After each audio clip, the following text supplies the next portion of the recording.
Trump మాటని ఎవరు నమ్ముతారో ఇక ట్రంపే ఆలోచించుకోవాలి, అమెరికానే ఆలోచించుకోవాలి. ఎందుకంటే విశ్వసనీయత చంపేసుకున్నటువంటి పరిస్థితి ఇప్పుడు ప్రస్తుతం చూస్తుంటే.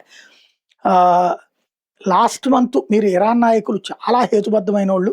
వాళ్ళతో వ్యవహరించడం బావుంటుంది. అట్లాగే వాళ్ళు చాలా దృఢమైనోళ్ళు, తెలివైన వాళ్ళు. కానీ అని మీరే చెప్పారు. నెల తిరిగేటప్పటికి ఇవాళ మీరు వాళ్ళ నీచమైన వాళ్ళు, మానసిక రుగ్మత ఉన్నోళ్ళు, అట్లాంటి వాళ్ళ చేతనే నడిపించబడుతున్నారు అంటున్నారు. ఇంతకీ అసలు ఏం మారింది అని అడిగారు మీడియా ట్రంప్‌ని.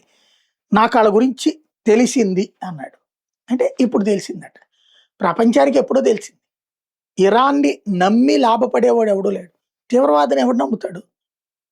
హెజ్బుల్లా, హమాసు, లేకపోతే గనక హౌతీ, వీళ్ళు తీవ్రవాదులు. సైన్యం పేరుతో ఉంటారు.